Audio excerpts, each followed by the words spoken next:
Hello, everybody, and welcome back. This is Suspects and Spirits, and I'm your host, Taylor Seraphin. And today is the first day of winter break, and I am so very thankful.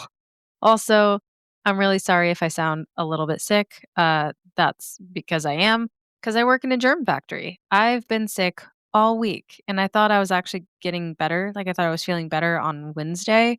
And then I woke up yesterday, and my body was like, haha, gotcha, bitch. So, still under the weather, but at least I have a break now.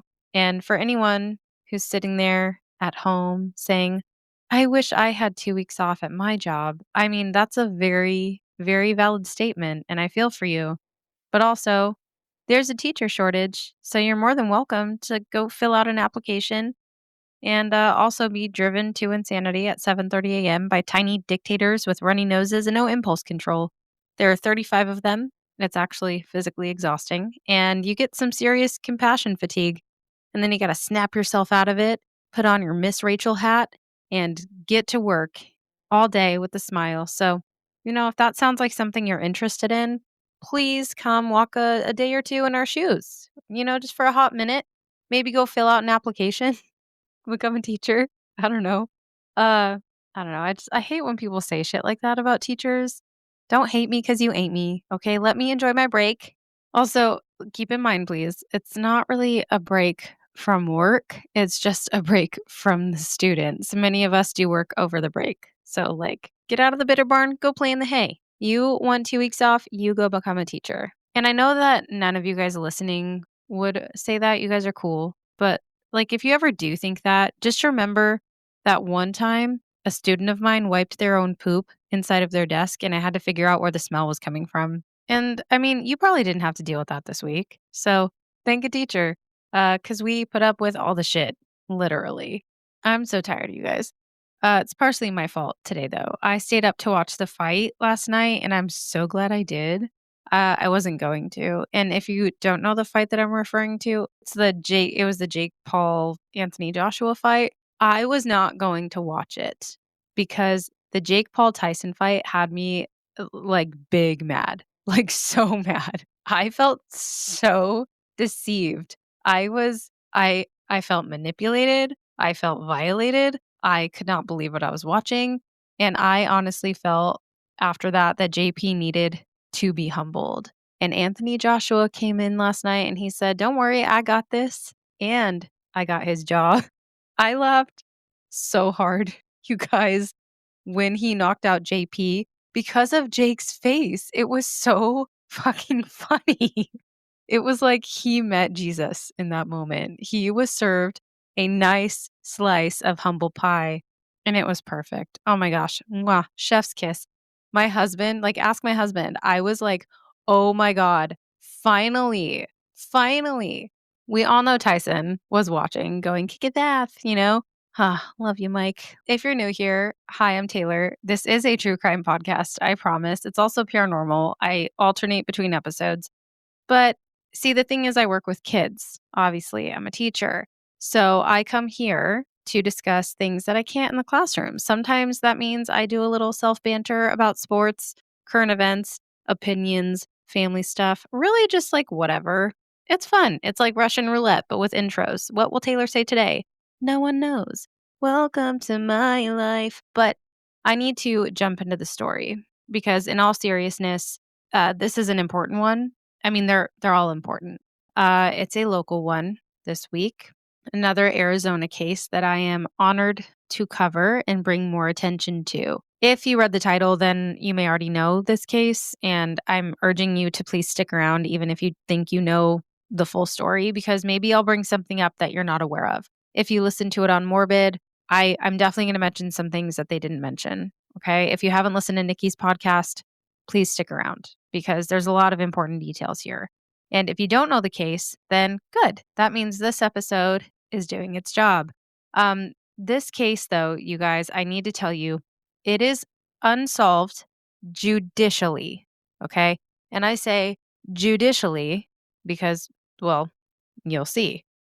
Before we begin, I do want to say something clearly and respectfully. This episode is not speculation. This episode is not rumor. It's not me playing armchair detective. Okay. If I'm going to speculate in this episode, I will say, in my opinion, or if it was me, or, I will make it clear that I'm speculating. What you are about to hear comes directly from official forensic documentation, specifically an autopsy and toxicology report completed by the Maricopa County Medical Examiner, as well as the case file sent directly to me, to my email, from the daughter of the victim. Her name is Nikki. The reason I'm telling you that up front is because in this case, the medical findings tell a clearer story than the investigation that followed. Our victim here, Stephanie, aka Stacy Marie Wasilishin, she was 32 years old when she died from a gunshot wound to the neck.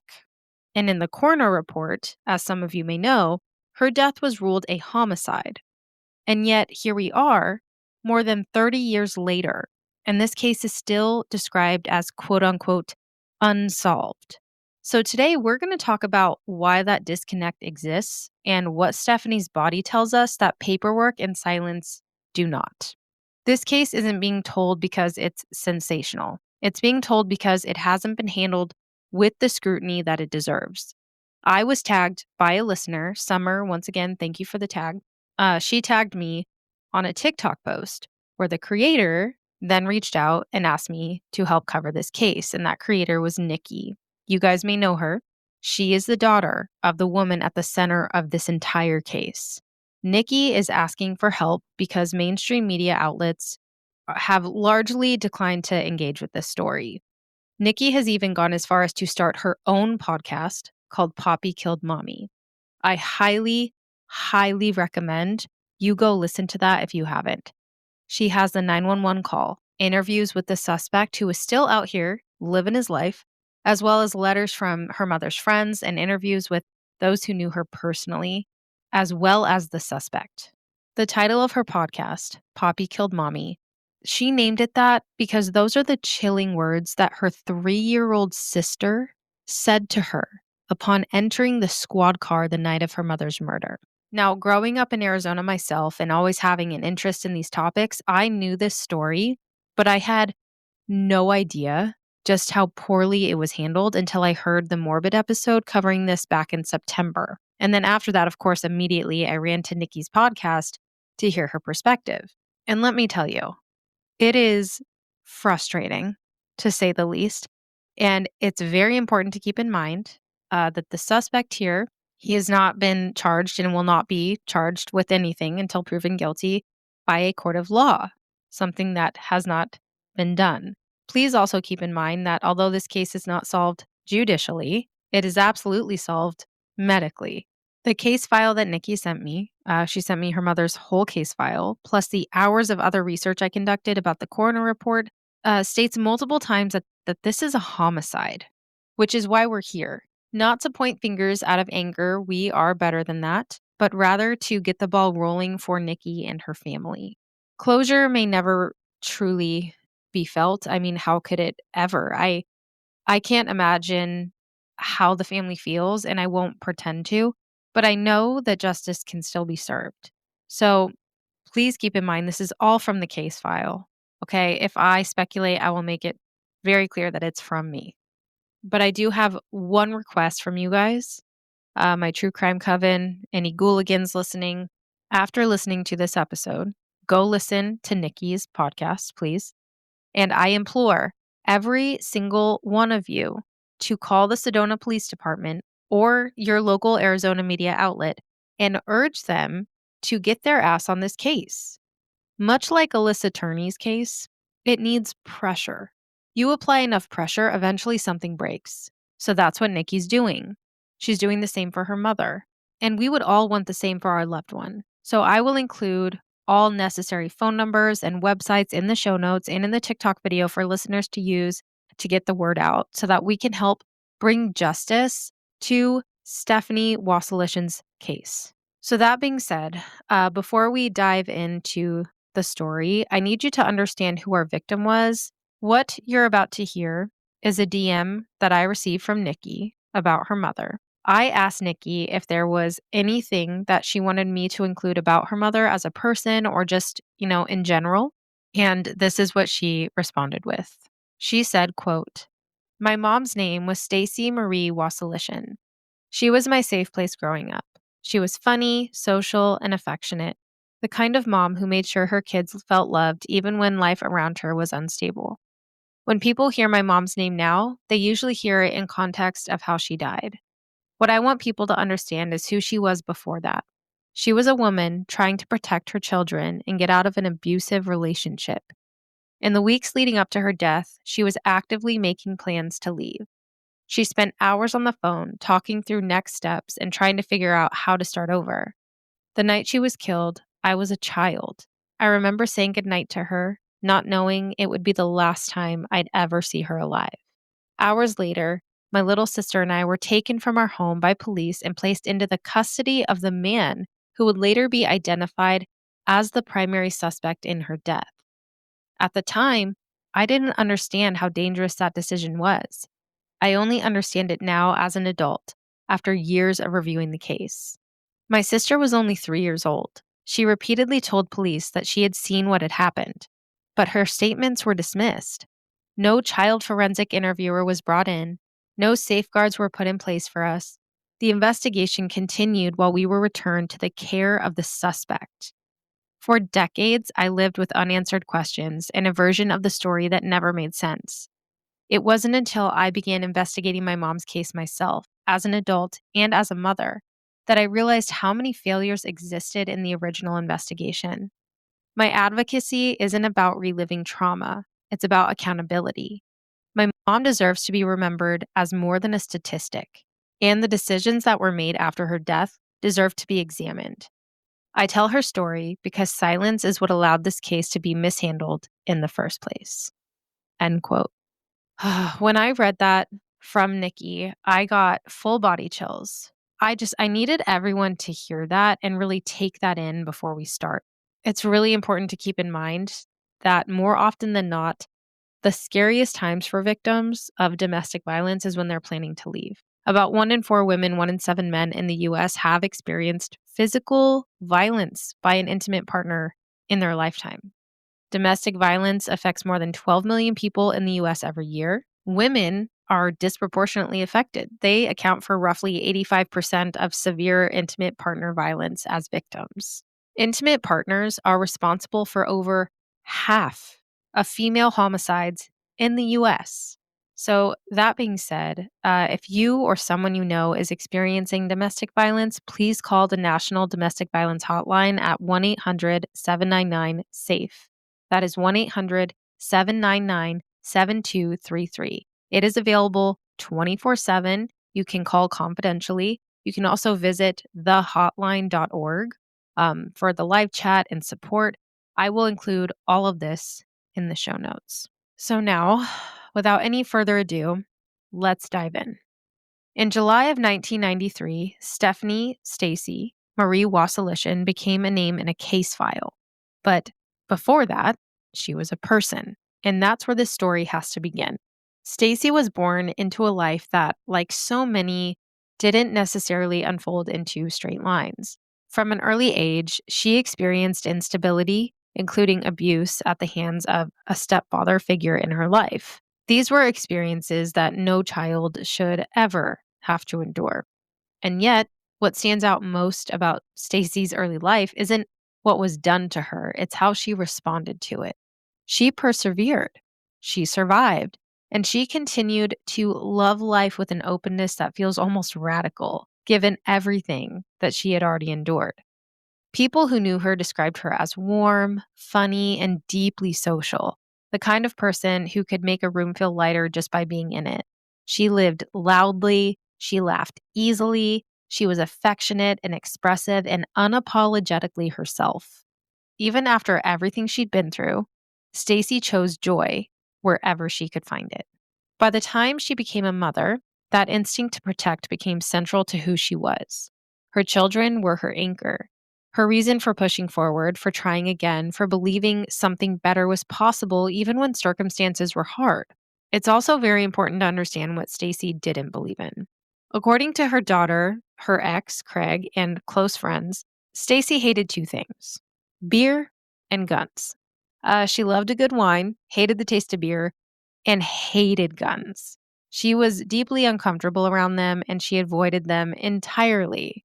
And she made that boundary very, very clear. Her ex, Craig, which is Nikki's dad, has said multiple times that when he and his friends would go out shooting, Stacy would stay in the car. She would refuse to participate, refusing even to be nearby. And while this detail doesn't prove anything on its own, it definitely matters because it paints an accurate picture of who Stacy was and what she feared. And honestly, I understand this deeply, like on a soul level. I hate guns. Now, if confronted with one, I would fight like hell to disarm the person. Can I use a gun? Yep, sure can. I grew up with a father who made sure I can defend myself, not just with my hands, because I'll knock you out, but with firearms as well. I hate them. Okay. I understand that they have a purpose, but I don't like them. So I can definitely understand how Stacy felt. But according to everyone who knew her, she'd never even fired a gun before. This is very important to keep in mind for this story. Like many women in their early 30s, Stacy was trying to build stability in real time. She was only 32. I'm 32 right now. 32 is still a time when you're trying to discover who you are. It's still a time when you're trying to balance everything that life is throwing at you. And that is what she was doing. She was balancing motherhood, relationships, survival, often without the safety nets that make those things easier. And while parts of her life were marked by turbulence, the role she took most seriously was being a mom. In the weeks leading up to her death, Stacy was actively making plans to change her life. She was reaching out, she was asking questions, she was talking through next steps, trying to figure out how to leave a situation that had become unsafe, not just for herself, but for her children. And it's within that context, a woman who had already survived so much, who still chose life, who hated guns, who was actively planning an exit, that everything that follows in this story needs to be very carefully understood. So, to understand this full picture, I feel you also need to understand Stephanie's relationships. After her early adult years, Stephanie's first long term relationship was with Craig. This was Nikki's father. They had one child together, Nikki, obviously. And while they eventually separated, that split wasn't really driven by like chaos in the way that some narratives frame it. It was rooted more in differences in character and emotional needs. And according to Nikki's podcast, Craig has described his relationship with Stephanie as relatively normal. They argued, things got heated at times, but she was his buddy, he said. And he was devastated when she left. Other outlets have suggested that there were domestic issues in that relationship as well. That could be coming from interviews that took place with Russell. I'm not entirely sure. But for this story, I'm relying very heavily on Nikki's own firsthand account and what she remembers about her parents' relationship. And, obviously Craig's memory as well. I do want to add that Craig, Nikki's dad, is a big reason that Nikki was even able to start her podcast. Okay. She was like, hey, I'm starting a podcast. And he was like, hey, I also want the truth to be told just as much as you do. So he helped Nikki build a studio so that she could tell her mother's story. That's the mother of his child, and he wants this solved too. And we'll talk a little bit more about Craig later. But right now, let's talk about Russell. Around the time that Stacy and Craig ended their relationship, Stacy met Russell. And by many accounts from friends and family, Russell was very charismatic and confident. He just came in and he swept her off of her feet very quickly. In the beginning, their relationship felt joyful and full of promise. At the time, Russell was an executive chef. He was working in Phoenix. That's where Craig and Stacy were living. She and Russell began dating, and they eventually moved from Phoenix to Sedona, Arizona, where Russell secured a position at Piedro's restaurant. Around that same time, Stephanie began working there as a pastry chef. While in Sedona, Stacy and Russell became a family with their 2 young children. They had a daughter of their own, and then they had Nikki, of course, Stacy's daughter from her previous relationship. And they lived in Sedona for about 6.5 years. Nikki remembers being pretty excited when they first moved. She said she had her own room for the first time and she adored her little sister. In the beginning, things felt happy. They felt hopeful, but not everything stayed that way. From early on, Russell's relationship with Nikki was pretty strained. According to Nikki, he wasn't particularly affectionate toward her. He definitely favored his own child over Nikki. And even then, overall, he wasn't like a family guy. He wasn't trying to have family outings and he wasn't very present. And he didn't care for Nikki that much. Over time, people around them, people close to Stacy, also observed that Russell drank heavily and he had a temper. Friends and acquaintances described Stacy and Russell's relationship as tumultuous, unstable, and overall pretty toxic. A dynamic where the highs could feel really high and joyful, but the lows were devastating.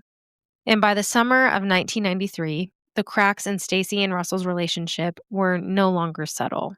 One moment in particular illustrates this tension very clearly. Russell had applied for and been accepted to a culinary experience in New York. It was an opportunity that he viewed as a major step forward in his career. This trip was scheduled to last about 2 weeks, and he planned to go. Now, according to Nikki's recollection, her mother, Stacy, had no part in that decision. She wasn't consulted, and arrangements for the children were not meaningfully considered before the plan was already set in motion by Russell. And what made the situation especially painful wasn't just that he was going to be gone for 2 weeks and she was going to be home trying to figure out how to balance work and kids. It was the money. Friends and family later shared that the trip appeared to be funded, at least in part, by money Stacy had been saving for something deeply meaningful to her family, a Disneyland trip for the children. That money had been set aside for months. And instead, it was used to help fund Russell's New York trip, along with his own vacation money. Now, this is a detail that Russell conveniently leaves out in police interviews. From what those close to Stephanie later said, this was a breaking point. Not because she was jealous of Russell's opportunity, but because her voice didn't seem to matter in decisions that affected the entire family. In interviews with police later on, Russell framed the situation very differently. He suggested that Stacy was jealous because she wanted to go but never applied. He then went on at length about his own accomplishments, about his expensive knives, his culinary status, and how Stacy was often, quote, aggressive because she was home with the kids, end quote. Which already this is my own speculation, but I feel like that says a lot about his character, just that quote alone. But what those comments ignore and what they can't really explain away is when a family makes plans together, it isn't just about individual ambition. It's about partnership. It's about communication, mutual consideration. Okay. It didn't seem like that was really happening here. Friends of Stacy believe that she felt dismissed, that the New York trip wasn't just about the travel or even necessarily the money. It was more symbolic of the years of being unheard and mistreated in her relationship. And look, I'm going to be real honest here. Okay. I'd get pretty pissed if David came home and said, "Hey, I was accepted to this thing that you didn't know I applied to, and I'm going, so I'm going to be gone for 2 weeks. Good luck figuring things out with the kids." And then I look at the bank account and realize that money that I'd been saving for a family trip had also been used to fund this experience, an experience decided on without my input or consideration of our family dynamic or our children. Yeah, I'd be pissed, okay? And look, I get the whole restaurant thing. My husband is actually in the restaurant industry. We met in the restaurant industry. It's brutal. They work holidays, they work weekends. It's long hours. It can feel like they're married to their job. So I can definitely see her perspective. So if this relationship is already unhealthy and the other parent works too, that is a recipe for some serious problems. But that's my speculation, okay? But what is not speculation is that by the summer of 1993, Stephanie wasn't confused. She wasn't undecided. She was just done. And she was quietly beginning to plan her exit. Which brings us to July 9th of 1993. It was a summer night. It was late, but that wasn't unusual. They worked in the restaurant industry and it was summertime. So the kids were up late. Stephanie was home with her two children. And at some point in the evening, she had had a few drinks. But what matters far more than the alcohol here are the phone calls that she made that night, because those calls tell us exactly where her head was. One of those calls was to her sister, Wendy. Wendy later recalled that during this conversation, Stephanie was very upset. She was not happy. Stacy made another phone call after calling her sister, and this phone call was much longer. It lasted 107 minutes, and it was a call to Craig, her ex, Nikki's father. Now, this isn't unusual. She would call him occasionally for certain things, but this wasn't a routine call about visitation or school expenses.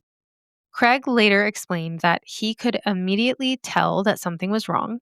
Stephanie talked openly about her situation, about how unhappy she was, and how desperate she felt. Now, during this conversation, Stacy admits that she'd been having an affair. And this wasn't a secret. Her relationship with Russell had been emotionally and physically distant for months. They hadn't been intimate in roughly 7 months. So Stacy had been searching for comfort, connection, and relief. And as it would turn out, Craig had just ended a relationship of his own. So in that moment, he did something that changed her emotional trajectory of the night. He invited Stacy and the girls to come stay with him in Phoenix. I'm unaware of if this was framed as like a romantic reunion. I don't know if it was more about safety and stability, getting the kids, just all of them, out of a situation that didn't feel right. It's also important to note that Craig did not like Russell. Russell apparently also did not like Craig, but he does not say that in interviews. Craig was pretty devastated when Stacy left him for Russell. So for Stacy, this was a pretty important conversation. This wasn't abstract anymore. It was a tangible way out. So after that call ended, she called her sister back. And this time, Wendy noted that her energy was different, that Stacy sounded lighter, hopeful, happier. Whatever weight she'd been carrying earlier in the night seemed to have lifted. But there's one more critical detail that has to be noted. According to Nikki and Craig, Russell had allegedly placed a recording device on the home phone. It's believed that this was done to monitor or spy on Stacy as an act of control that frankly says more than it explains. Stacy reportedly knew about this recording device, and by that point, she didn't really care. She had already told Craig about it, which is how that detail is known today. It is also speculated that there's a reason why police never found this recording device, which we will get into later. After the phone call ended with Craig, Stephanie's youngest daughter was already asleep in her room, and she told Nikki to go finish her chores and go to bed.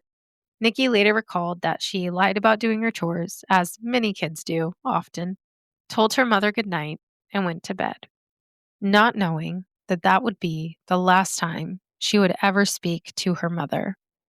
What happens next is where things start to get a little murky, because there are only two people during this time who could corroborate this story. It is Russell and it is Stacy. According to Russell, in later statements to police, after the kids went to bed, he came home around 11:30 p.m. He said he brought a bottle of wine for the two of them to share. It has been confirmed that he had already been drinking before leaving work, not the wine that he brought home, but a separate drink at the restaurant. Russell told investigators that when he arrived home, Stephanie told him that he stunk and asked him to take a shower, which he did. He claimed that after his shower, Stacy told him about her conversation with Craig. According to Russell, she mentioned the invitation that Craig extended.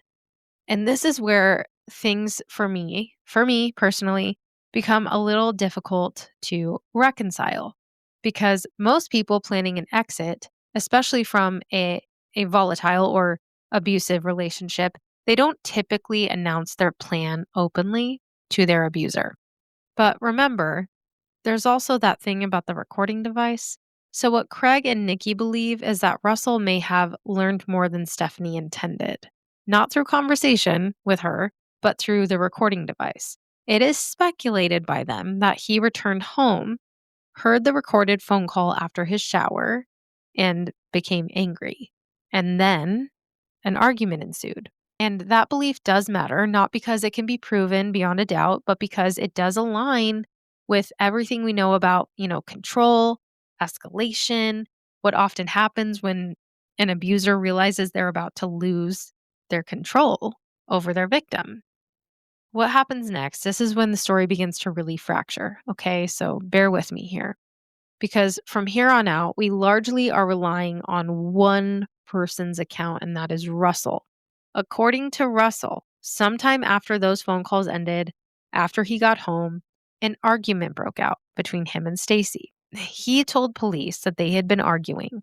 He couldn't remember about what, apparently. He said he couldn't even tell you what words were exchanged, but that he was sitting on the couch, they had been arguing, when Stacy went into the bedroom and retrieved his .44 Magnum, a gun he claimed he had been storing under some clothes in the closet for over a year and that he had only fired twice in his life. Russell then said that Stacy brought the gun into the living room, pointed it at him, and said, quote, "Russell, I'm going to kill you," end quote. He claimed she then fired a round at him. And there was a bullet hole later documented in the wall, and we'll talk more about that shortly. But even here, questions arise immediately. First thing, this is me speculating, okay? Stacy reportedly hated guns. You are telling me that a woman who hates firearms went into the room, got the gun, and then threatened to shoot you, shot at you, and missed. Okay. According to her ex, who had a plethora of guns, always had guns around, and, they had their fair share of arguments and things like that. Never once, Craig said, never once did she ever go to a firearm and use that to threaten him.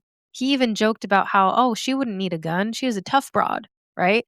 Like she used to punch his football friends in the arm and they'd wince and get tears in their eyes because she was so strong. She didn't need a gun and she didn't believe in them.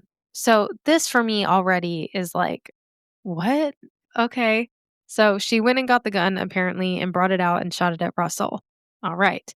Now, according to Nikki, the trajectory of that shot, the one she shot at Russell in the living room, would have been toward her bedroom, something that she does not believe her mother would have done intentionally. This woman who hates guns gets this gun after being with him for 6.5 years, and she says, "I'm going to kill you." For me personally, my speculation, that's wild. And, I'm really trying to just stick to the story here, but that's pretty intense. I feel like maybe there was something else happening. Like maybe he came at her. Maybe he attacked her. Again, my speculation. Maybe he was attacking her and she grabbed the gun out of self defense and she did fire a shot accidentally, maybe to scare him. I don't know. But she would not have shot it toward her daughter's room on purpose. So he said that.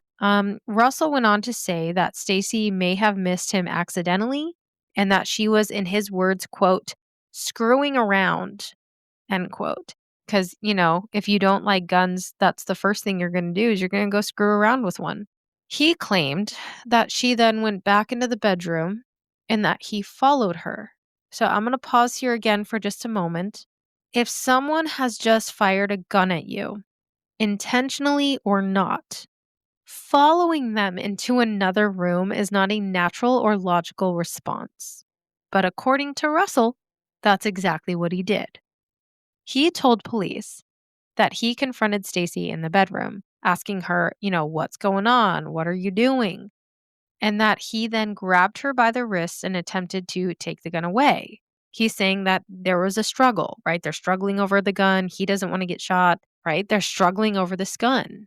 When suddenly he heard a second gunshot and then saw Stephanie drop to the floor. And that's when he realized that she had been shot. Russell later claimed that he thought she would get back up. He didn't want to believe what he just saw. And when she didn't, he called 911. So, I mean, yes, he was the one to call 911. All right. And we're going to pause here again because this is where things just stop making sense for me entirely. Before we get into the 911 call, I want to give you a little bit of context, okay?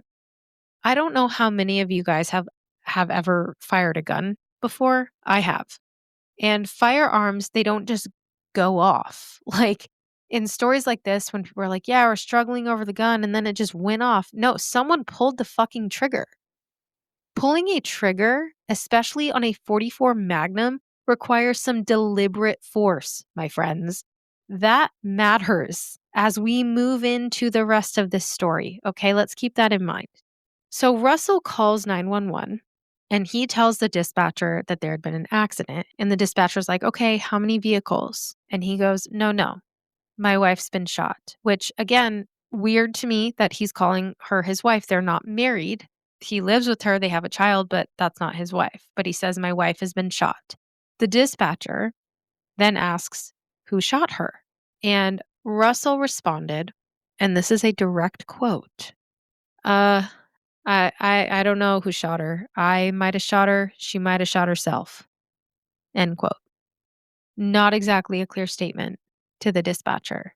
So the conversation goes on. You know, the dispatcher's trying to figure out what's happening. And let me tell you guys, one of the most gut wrenching parts of this call is not even Russell's words. It's what you hear in the background. During this 911 call, you can hear Nikki's 3-year-old little sister in the background asking about her mom. You can hear her whimpering, you can hear her questioning, and then you hear Russell tell her to go to her room and that there's been an accident. And what stands out immediately to me in this 911 call is how calm he is. There is no panic. There is no urgency. There is no shock in his voice. Even when speaking to his 3-year-old child, his tone never really changes. He doesn't try to comfort her. He's just so like monotone the whole time. So the dispatcher then instructs him to begin CPR. And Russell says that, she needs help, that it's bad. But again, his demeanor never really changes. He's very controlled. And meanwhile, Nikki is asleep in her room. She doesn't hear the gunshot. She doesn't hear the call. She is completely unaware of what's happening. And thank God, you know what? On one hand, thank God she was. But on the other hand, it's like, well, shit, the only other witness here is a 3-year-old. And we'll dive into that later. But fuck, man. Like, this is a nightmare situation. And before anyone says, how can a kid sleep through that? Do you have kids? Okay, because I have two. And one could sleep through a whole war. And an entire explosion could go off in our home and she would be asleep. My youngest, on the other hand, you can fart wrong in her room and she'll wake up. Okay. Like kids are strange that way. One can sleep through chaos, the other absorbs everything. Supersonic hearing. Very possible for one child to sleep through that. I don't want to hear it. Now, the dispatcher, continues to talk Russell through all of this while the police are on their way. The police end up arriving at the home on Coffee Pot Drive about 7 minutes later. When first responders arrive, they find Stacy unresponsive. She's laying on the floor in her green nightgown with no shoes, and she was pronounced deceased at the scene due to sustaining a single contact gunshot wound to the front left of her neck. The medical examiner determined that the bullet traveled from the left to the right and front to back and upward, exiting her body through the back, causing catastrophic injury. And this is very important to remember for later. Upon arriving, they immediately realize that there's a child present, the 3-year-old sister, and so they remove her from the scene. Russell then tells them that there's another child in the house, Nikki, who's 10 years old and asleep in her bedroom. And this next part is infuriating. The officer goes in to wake up Nikki, and he does not gently wake her, say, "Hey, sweetheart, I need you to wake up. There's been an accident. I need you to come with me. Don't worry, I'll keep you safe." Nothing like that. This guy shines a flashlight in her face, in this 10-year-old's face, and tells her that her mom and Russell had a disagreement and that her mom is at a friend's house. A friend's house. He lies to this child. So picture this 10-year-old little girl walking outside with this officer, not seeing the crime scene, not understanding what's happening, being awoken from the middle of the night. She's dazed and confused. She gets into the squad car with her sister, and that's when her little sister looks up at her and says, quote, "Poppy killed mommy," end quote. So Nikki is understandably confused. An adult authority figure had just told her her mom's fine. So she reassures her little sister. She's like, "No, mom's okay. Like everything's fine." But her little sister keeps repeating it over and over. She says, "Poppy killed mommy. Poppy killed mommy." So they're sitting in this squad car and she's trying to reassure her little sister, trying to make sense of all of this. And meanwhile, her little sister just keeps repeating this like a parrot. Some time goes by. And then, after questioning Russell, unbelievably, these officers decide that the best place for him is the same squad car as the two children. Yeah, they put him in the squad car with the girls. The same man who had just told the police and the dispatcher that he, quote, may have shot her, quote, he's in the car with them. So he's crying now. Apparently, he's crying. He's hugging on Nikki, a child that he's never been affectionate toward. And he's telling her he wants to keep the family together. And Nikki's confused. She's like, "What is going on? Mom's at a friend's house. Are you guys like separating?" She is confused. She doesn't know what to think. And I want to say this so very clearly with my whole chest. Putting a suspect into the same confined space as the children who have just lost their mother is not just inappropriate, it's unprofessional, it's dangerous, and it's fucking stupid. And it never should have happened ever. And I want you all to keep in mind the ages of the children here, okay? At the time of all of this, Nikki is 10 years old. She is old enough to know how to read a room. She's old enough to understand tension. She's old enough to feel toxicity in a home. And her little sister, Russell's daughter, she's 3. And if you've ever met a 3-year-old, they might tell you about their favorite dinosaur or insist that they rode a camel on a mountain when, they absolutely did no such thing. But they don't typically say that their father killed their mother unless they believe they saw something. That's not typically something that a 3-year-old imagination just conjures up. And what's even more infuriating is that Nikki mentions in her podcast, and she goes into great detail about all of this, but she mentions how not only did they put these children in the same squad car as Russell, they released these girls to him, both girls. Now, Nikki, keep in mind, that was not his daughter. He has absolutely no legal bearing over her. No one on Nikki's side of the family was contacted. Her father, Craig, he had no idea that they had released Nikki to Russell almost immediately after her mother's death. After they had questioned him and realized they could not charge him, they let him go. And the girls had been in CPS custody during that time. And Russell was the one who signed them out of foster care. Craig, Nikki's father, during this whole ordeal, was interviewed a total of one time, once, over the phone, and then never again. He was not made aware of any of this until Nikki was older and asked him about it. Nikki says that Russell took her and her sister on a pink Jeep tour of Sedona after they were released to him, like a fun family outing, something they'd never done with him. He'd never shown any interest in like family bonding. And their mother just died traumatically. And remember, Nikki didn't know her mom died when she left her house. She did not know until after being put into CPS custody what happened to her mom. And then this guy comes. She just realized her mom's gone. And he takes them on a pink fucking Jeep tour. That is so bizarre. I'm sorry. That's not how you handle that. Not at all. Even if you are innocent, you do not do that. You take the kids to a therapist, you take them home, you have them sit down, you have them ask questions, you have them talk to you, you tell them in a way that is age appropriate what happened to their mother. You clear the air. You do not take them on a Jeep tour. Now, during this Jeep tour, I guess he spoke with Nikki about keeping the family together. And he was like, "Oh, you don't want to separate from your sister, right?" And he knew that she adored her little sister. Like that was her kryptonite. But Nikki, I mean, she loved her sister, but she did not want to live with this man.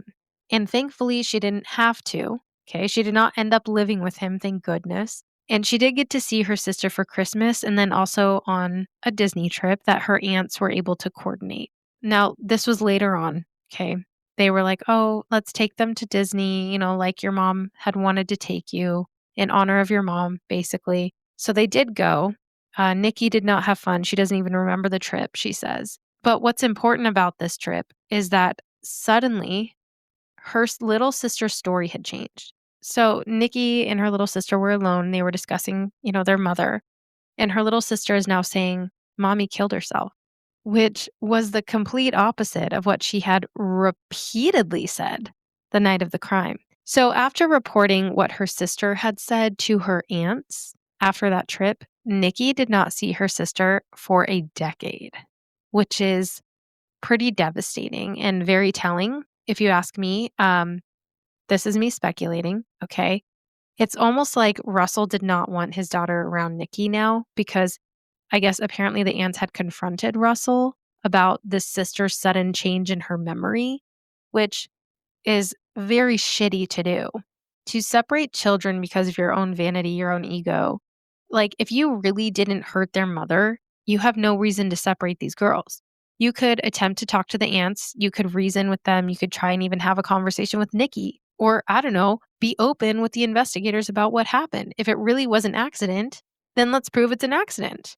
But he couldn't even do that. Now, you might be thinking, "Taylor, come on. Like, trauma does weird things to the brain. Maybe the little sister doesn't remember properly. Maybe Russell doesn't even remember clearly. Maybe his lack of panic means nothing because everyone reacts differently under stress. Maybe he's trying to protect his daughter from thinking he's a bad guy because he really didn't do anything wrong." All of that is fair. Okay. I can understand the psychology of trauma and blocking things out. And we're going to get into that. Don't worry. We're going to talk about how Russell can't remember things. But let's keep in mind, too, that others had seen the relationship between Stacy and Russell as very toxic, saying he was not kind to her. But one other thing I want to focus on, something that does not lie, is forensics. Forensics don't lie. They can't manipulate, they don't get coached, and they can't talk, but they do tell a very clear story. So let's talk about what the forensics actually show in this case, and then we'll get into Russell. I want to be very clear here. What I'm about to walk you through is not speculation, okay? It comes directly from the official autopsy and toxicology reports completed by the Maricopa County Medical Examiner. I'm not just like interpreting vibes. This is a medical examiner who personally conducted the autopsy. He reviewed the toxicology, consulted with investigators, and issued a formal ruling. So let's go over what it says. In this report, it says that the name of the victim is Stephanie Marie Wasilishin. She is 32. The date of death is July 9th, 1993. Location 530 Coffee Pot Drive, Sedona, Arizona. The cause of death, gunshot wound to the neck. Manner of death, I repeat, manner of death, homicide. It is explicitly stated multiple times in this report that it is a homicide. So let's talk about one of the most critical sections of this report, the key findings. The contact gunshot wound to the anterior left neck. There was a muzzle imprint present. That means the gun was pressed directly to her skin. I want you to think about the way that Russell presents the events of the night. He said that there was a struggle, right? He's trying to get the gun away from her. They're struggling, and then suddenly, bam, goes off. You would think that while struggling for a gun, it would be pretty hard to keep it pressed against someone's skin directly. The next thing I want to talk about is the trajectory of the bullet, which I mentioned before.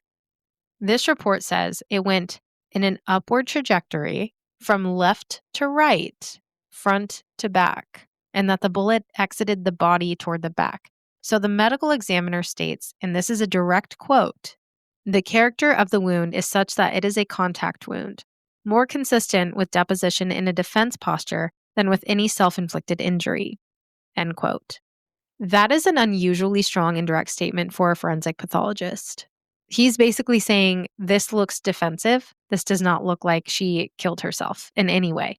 And don't worry, we're going to dive in more. Let's look at the gunshot residue because this is one of the biggest red flags. The results of the gunshot residue were on Stacy's left hand. Her left hand tested positive for gunshot residue. Her right hand tested negative, and Stacy was right hand dominant.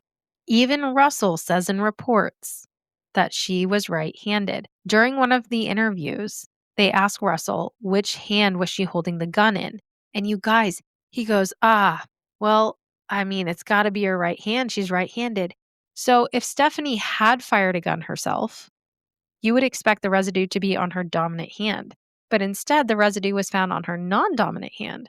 And the medical examiner states that this is consistent with blocking, grabbing, or pushing the gun away, and that it supports a defensive posture, that it was not an accident and it was not a suicide, that she was pushing the gun away, and that's why the residue was on her left hand. Like if her hand had been anywhere near the trigger when it had gone off, there would be gunshot residue on her right hand. There was none present. Moving on past this, we're going to talk about the injury severity here and how there's absolutely no room for an accident when it comes to this injury. This bullet shattered her cervical vertebrae, C3 to C5. It transected the spinal cord, causing catastrophic hemorrhage. So basically, that means this was instantly incapacitating. That's not survivable, and it's not a chaotic struggle discharge. According to the medical examiner, this means that it required direct muzzle placement and controlled firing on the skin. Apparently, you can't do that by just like a misfire. Chaotic struggle would not cause that to happen. So remember, there was evidence of the muzzle being placed directly against her neck in the report. Now, I do want to bring this up because I feel it is very important to this case. In 2020, a detective reviewed Stacy's case, and he ultimately said that he could not take it to court and that one of the primary reasons he cited was this muzzle placement issue. And I say issue because according to that detective, a firearm being pressed directly against the skin at the time of discharge does not occur in a homicide and is more consistent with a suicide. That is what he said. But that assertion doesn't fully align with forensic reality. After reviewing myself, I did some research. So after reviewing medical examiner standards and forensic literature, it is very clear that direct muzzle to skin contact, known as a contact gunshot wound, which is what she had, can and does occur in homicide cases. While contact wounds are commonly associated with suicides, they are not exclusive to them. In fact, medical examiners are trained to evaluate contact wounds in the context of scene evidence, wound characteristics, toxicology, trajectory, and victim behavior, not just muzzle distance alone. There are several well-documented circumstances in which contact wounds occur during homicides, including situations involving restraint, close quarter struggles, incapacitation, or when a victim is unable to effectively resist an attacker. In those cases, the firearm may be pressed against the skin intentionally or during a physical confrontation, kind of to intimidate the victim. So while contact wounds may be less common in homicides, they're absolutely possible and recognized within forensic pathology. It's also very critical to emphasize that Stacy was not suicidal.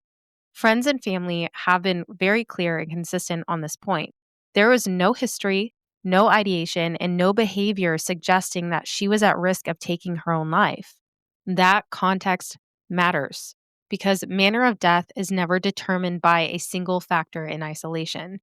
Now, when medical examiners evaluate muzzle placement, they look for specific indicators such as internal soot deposition, gas expansion effects, wound morphology, and surrounding tissue damage to determine firing distance.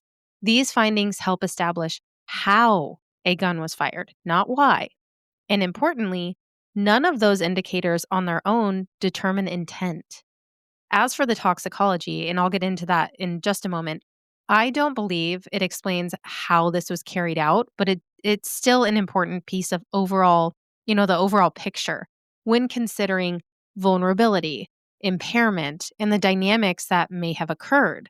Remember, they had both been drinking. She had already had a few drinks before he came home with that bottle of wine. We're going to talk about her exact blood alcohol level, but I just want you guys to keep that in mind. Okay? Because typically, if you're in a struggle and you're pretty, drunk, you're inebriated, that could absolutely affect the way that you're able to defend yourself. You might not be as alert as you normally are. The key takeaway here, though, is that a contact muzzle placement does not always rule out homicide. It never has. And relying on that assumption alone is not consistent with established forensic standards. So, to that detective, I mean, I'm not a detective or anything, but I disagree with not moving forward on that fact alone. There's definitely more that needs to be looked into. Now, of course, they also did a toxicology report, and Stacy's blood alcohol level was 0.17, which, yeah, that's significant intoxication, but it doesn't really change the physics of what happened here, the science. So let's summarize what I just told you. That combination, the contact wound, upward trajectory, left to right travel, this is not consistent with an accidental discharge or a typical self inflicted gunshot wound. The pathologist specifically notes that her injuries align more closely with someone trying to shield or block themselves than someone firing the weapon. If someone fires a gun, residue almost always appears on the hand that pulls the trigger. In this case, residue was found on her non dominant hand, the one you'd instinctively use to kind of push something away if you're holding something else with your dominant hand, right? What's difficult to reconcile is that the medical examiner concluded that this was, in fact, a homicide. It says it multiple times in the report. It's not undetermined, it's not accidental. It says it bold and clear. Yet this case itself remains unresolved. From a medical standpoint, this case isn't unsolved, you guys. The cause and manner of death are clear, crystal clear. What's unresolved is accountability. And those are two very different things. The autopsy also documents that Stephanie's personal effects, her glasses, okay, they're listed as broken, and her jewelry was removed and logged as evidence. The report doesn't explain how or when these items were damaged. Okay, damaged.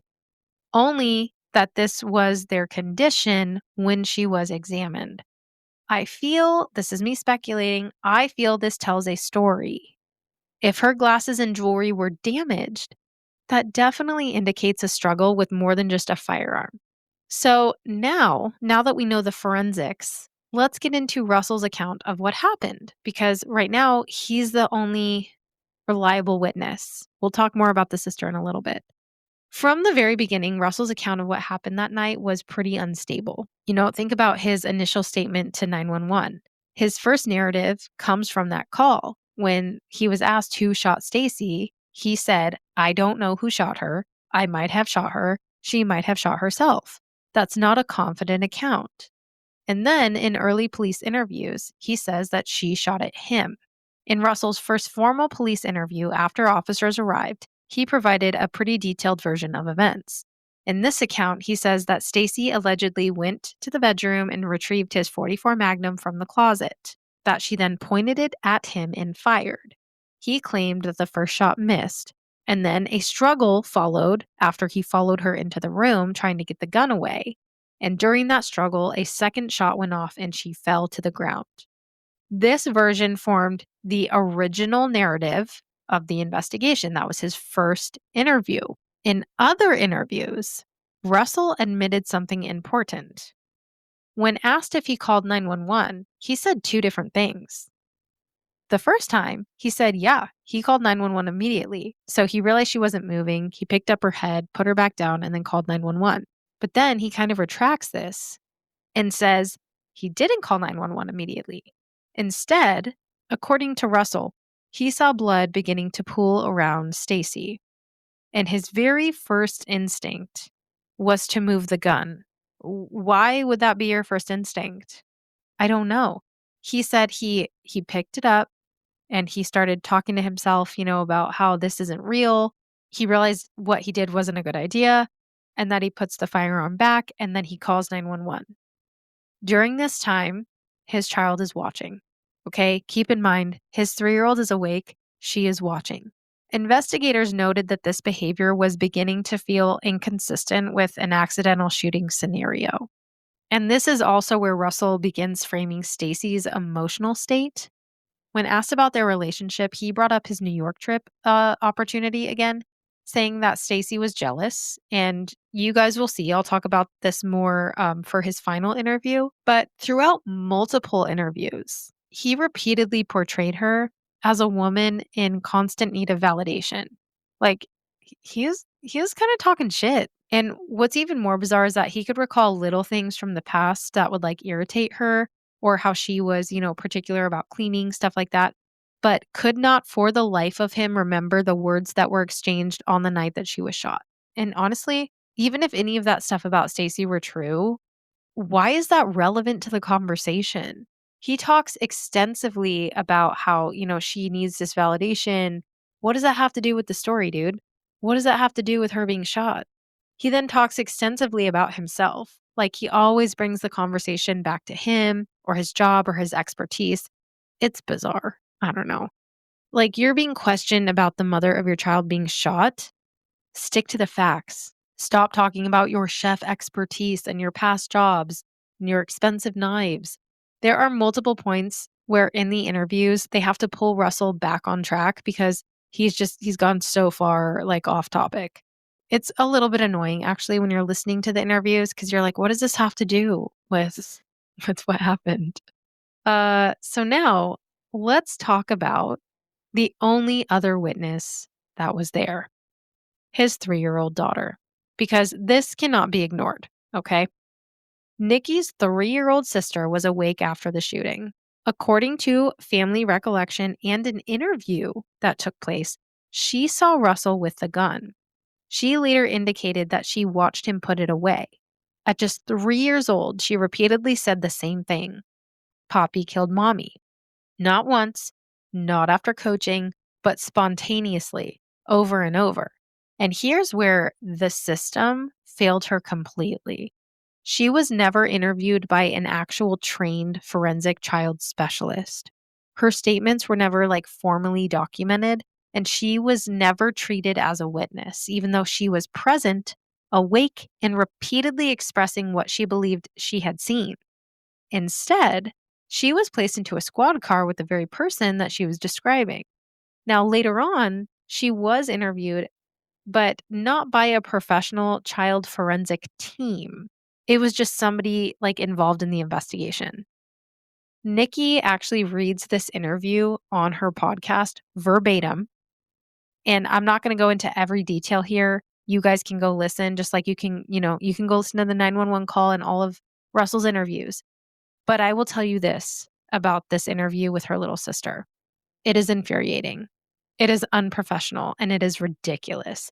They ask a 3-year-old over and over what happened. And she says over and over, my poppy killed my mommy. And they ask her if she saw him with a gun. And she says yes. And he put it in the closet. They then go on to ask if she saw him shoot her mother. And she says that she was in her room and that she woke up and saw her mommy on the floor and that her daddy had a gun. And every time, every single fucking time she says what she saw, the interviewer responds with, quote, no, what happened? Why are you telling her no? Why are you saying no to anything that this child says? Isn't that like leading the witness? You're confusing her. She's 3. So then, guys, my God, this part sent me into fucking orbit, okay? They asked her to show them how her mother was laying, not draw a picture, not gently explain, like, hey, sweetie, what happened tonight? Can you show me on this paper? They made a 3-year-old lay down on the ground to reenact how her mother looked after being shot. You can hear they say, lay right here, show me how mommy was. What? Now, maybe that's me misinterpreting, but if someone's saying, lay right here, tell me how mommy was, that is absolutely not how you handle a child witness. I am not a child forensic interviewer, but I am a mandatory reporter, and we are trained repeatedly. You do not ask leading questions, you do not ask emotionally traumatic questions, and you do not ask a child to reenact violence. You just write down what they tell you. You just ask them what happened and you write it down. That's it. And what kinda, like, made me mad too is when they're like, "Oh, Papa killed her?" And she's like, "No, not Papa, Poppy."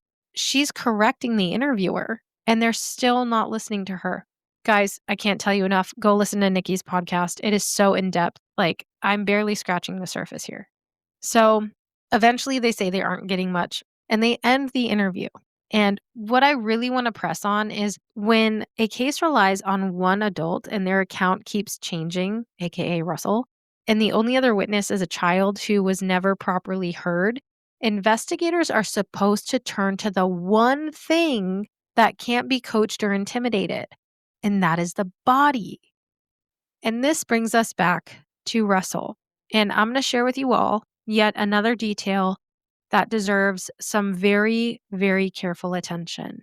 In early statements, Russell said that when Stacy fell, she fell face down with her knees drawn up to her chest. Her body was curled rather than extended, that she ended up in this almost like fetal position with her knees buckled up and her face down. But here's the problem. If you're like me, you know that that position does not align with an aggressive stance at all. And it does not describe somebody advancing or firing a weapon at you. It doesn't even really describe a fight in any way. It describes someone recoiling, collapsing, or protecting themselves. And that distinction definitely matters because remember, when the medical examiner later reviewed the wound trajectory and the gunshot residue patterns, the conclusion was that Stacy's injuries were more consistent with a, quote, defensive posture than with any self-inflicted or aggressive act. So keeping that in mind, just tuck that away. As interviews continued, Russell became less specific about how Stacy was positioned. He wavered quite a bit, and you guys can hear them for yourself in his interviews and on Nikki's podcast. So I want to talk about Russell's fourth and final interview. I'm going to go ahead and quote some things for you, okay? He says, quote, I know I told you guys of this confrontation, of this struggle. I really don't think, and I'm not excluding that maybe it did or did not happen. And that's the point of like darkness for me. I don't think there was a struggle. The struggle was my own struggle. I wanted to grab her. I wanted to stop. You know, why'd you shoot at me? Stop the madness. Why did all this happen? You never gave me a chance. End quote. So this is after being sat in the interview and being asked, can you please explain to us, what happened again? And this is not uncommon, you guys. In cases like this specifically, they ask people to restate the events in order to see if it seems rehearsed or if the story changes. Because that really does tell a lot about someone's experience. Because if their story's changing constantly, you know that they can't remember what they said, which means that it's not factual. They're making it up as they go.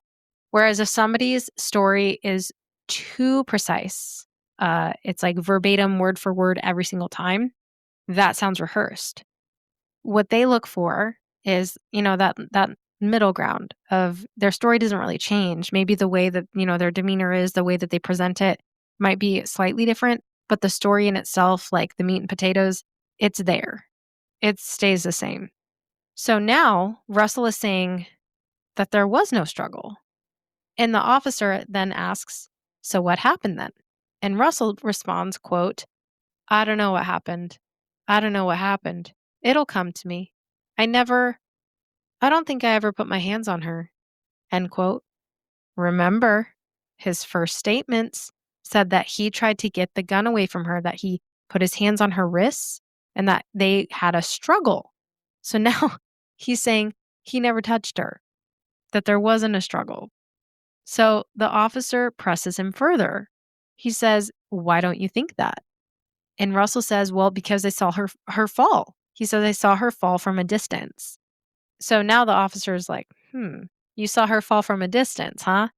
And Russell says, quote, yes, I saw her legs buckle, end quote. So the officer goes on to ask, how did she fall? Tell me how she fell down. Russell responds, quote, her head, because she was in the corner and the corner was created by the television set in the closet. She was standing right there. She just went limp. The life was gone from her, end quote. Not really explaining how she fell, right? So the officer then asks how she was positioned. He's like, let me reframe this question. Was she on her back? Was she on her front? Was she on her side? And I want you all to remember that Russell initially in his first interview said that she had fallen face down with her legs drawn up toward her chest. And in the final interview, he now says, quote, her head hit the television, end quote. He goes on to explain how the television was on top of the table, saying that she hit the television and then the table. And, he's really trying to paint a picture here. A lot of unnecessary detail. They're just asking how she fell. Did she fall on her face or did she fall on her back, right? Also, him stating that she hit her head was a red flag to me because I combed through everything, you guys. And there is nothing stated in the autopsy about damage to the head or the skull. There is no notation of blunt force trauma to the head. There's no notation of a contusion, laceration, or hematoma consistent with being struck.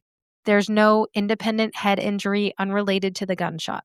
Now, if I didn't see it, because I'm not a doctor, I don't know, please correct me. But there was nothing in there that I saw about her hitting her head. Just me speculating. Okay. So he continues. He says, quote, her head went under the table. She landed on her back. She landed on her back. And I saw all of this and it was just, this isn't part of reality. This isn't what happened. Too much, too much. And I looked, I kind of knew she was dead, but I didn't want to accept it. I had to take a step to get to her, end quote. So now he's saying she fell on her back. He then says that the gun was right next to her and that there was a lot of blood. And he claims that his first reaction was to take the gun and move it, which we talked about before. Also, contaminating the crime scene. You just moved the murder weapon or whatever you think it is. He then says that he realized he couldn't do that, so he put it back where it had been. He also claims that he lifted her head and set it back down, confirming again that she was lying on her back. He says he opened the door and saw his daughter, and that she saw her mother fall and saw him pick up the gun.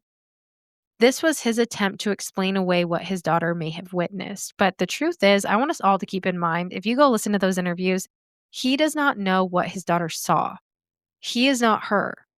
So that's him speculating now. Well, I opened the door, I saw my daughter.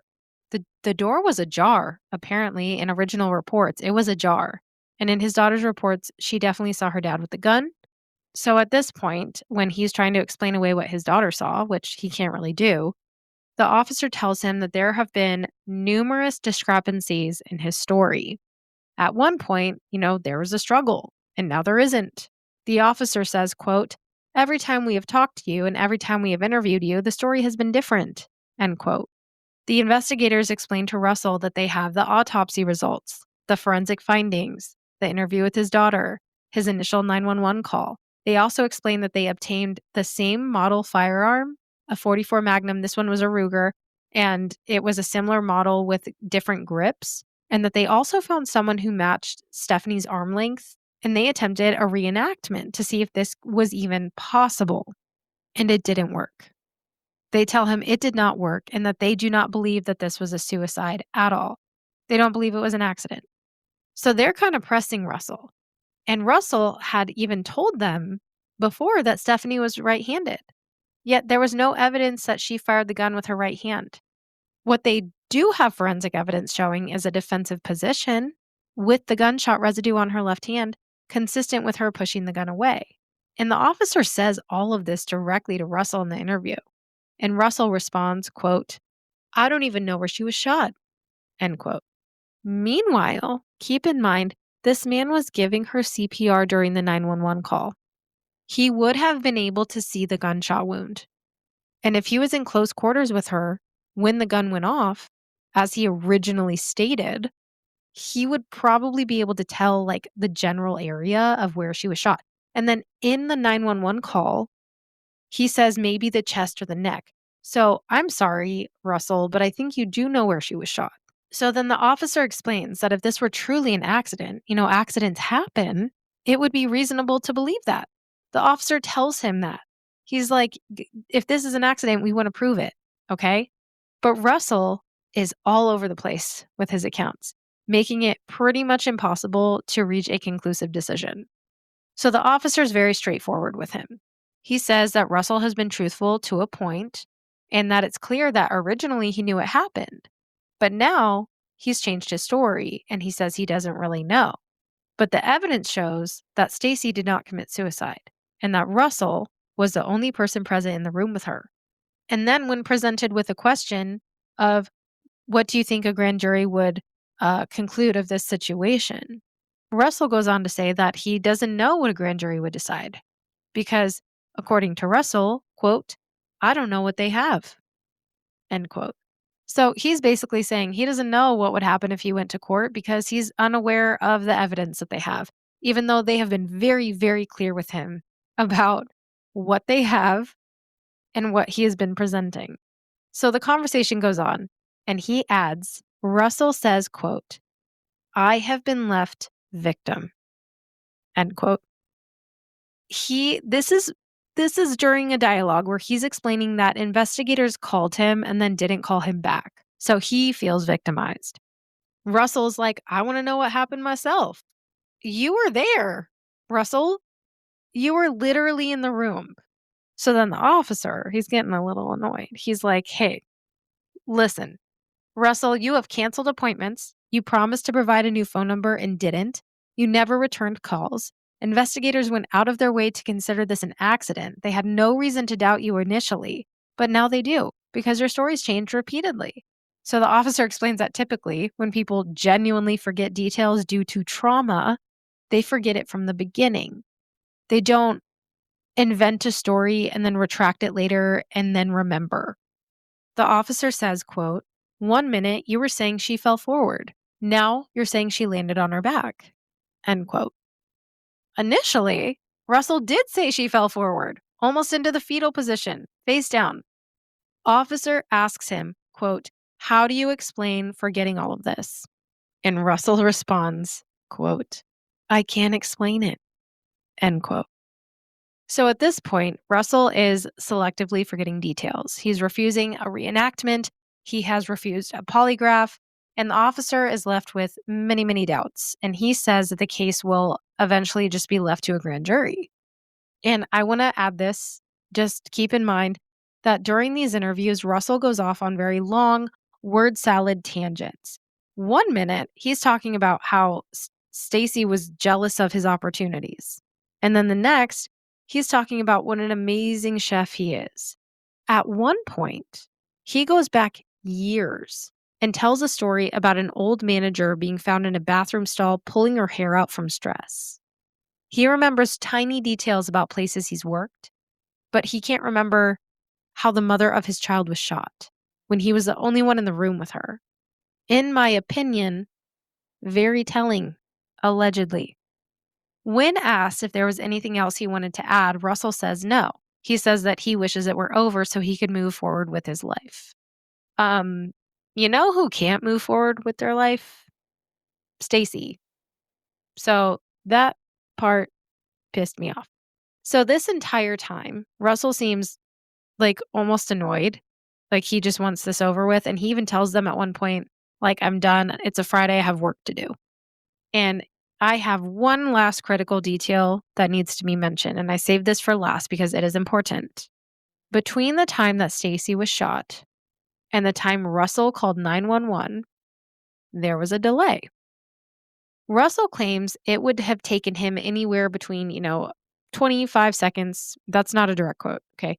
25 seconds to maybe a minute and a half. I don't recall his exact numbers, but a very short time to call 911 after Stacy was shot. He says that after he picked up her head and set it back down, he called immediately. He then talks about how, okay, it wasn't immediately. I actually moved the gun and then I put it back and then I called 911. But he claims when asked in an interview that he didn't go anywhere else or do anything else, that he stayed in the room. But phone records show that before he called 911, another phone call was made at 1:36 a.m. And that call was to his father. At minimum, this gave him at least 3 minutes before calling 911. I want to know what was said in those 3 minutes.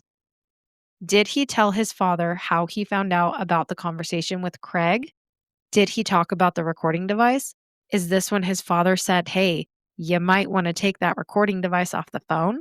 3 minutes is a long time when you consider someone has just been shot and your daughter is asking what happened to her mommy. I want to know if she heard anything of that conversation. And what's even more infuriating is that those phone records were never subpoenaed.